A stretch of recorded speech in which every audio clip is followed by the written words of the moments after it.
కేంద్రాలు ధ్వంసం కాలేదు అంటూ ఒకవైపున ఆహ్, ఇరాన్‌కి సంబంధించినటువంటి మీడియా ఫోకస్ చేసుకొచ్చింది. ఆ తర్వాతన ఆహ్, మీ ఇది అమెరికాకి సంబంధించిన మీడియా గూడా అదే పాయింట్‌ని హైలైట్ చేసుకొస్తుంది. అయితే ఈ దాడులు ఇరాన్‌కి జరిగిన నష్టం గురించి అధ్యయనం చేసిన పెంటగాన్‌కి చెందిన డిఫెన్స్ ఇంటెలిజెన్స్ ఏజెన్సీ డీఐఏ ఓ నివేదిక రూపొందించింది. ఇందులోని కీలక అంశాలను ఉటంకిస్తూ సీఎన్ఎన్ ఒక కథనాన్ని ప్రచురించింది. 3 అణు కేంద్రాలను లక్ష్యంగా అమెరికా దస్తే అందులో ఫోర్దో నతాంజులు పూర్తిగా నాశనం కాలేదని ఆ నివేదిక పేర్కొంది.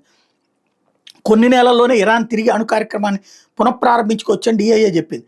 ఈ కథనంలో సీఎన్ఎన్ రాసుకొచ్చింది సెంట్రిఫ్యూజులు భద్రంగా ఉన్నాయని, శుద్ధి చేసిన యురేనియాన్ని కూడా వేరే ప్రాంతాలకి టెహ్రాన్ తరలించిందంటూ డీఐఏ చెప్పుకొచ్చింది. అయితే ఈ కథనం మీద ట్రంప్ తీవ్రంగా స్పందించారు.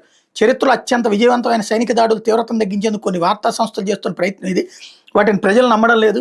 ఇరాన్లోని అణు కేంద్రాలు పూర్తిగా నాశనమైందని ట్రంప్ తన సొంత సోషల్ మీడియా ట్రూత్‌లో పోస్ట్ పెట్టారు.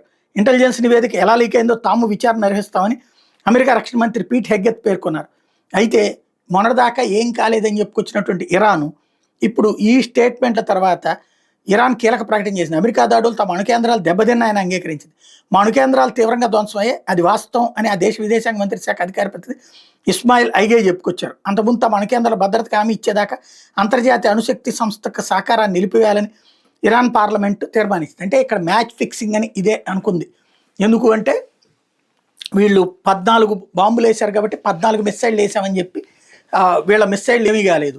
అక్కడ ఇరాన్ అనేదాన్ని పవర్ఫుల్గానే ఉంచాలి. అప్పుడే అరబ్ దేశాలు వీళ్ళ మాట వింటాయి. ఇరాన్ని గనక బలహీనపరిస్తే అరబ్ దేశాలు వీళ్ళ మాట వినవు. కాబట్టి అమెరికా ఇరాన్తో కలిసి ఆడుతున్న డ్రామా ఇది అన్నది మరొకసారి స్పష్టమవుతోంది.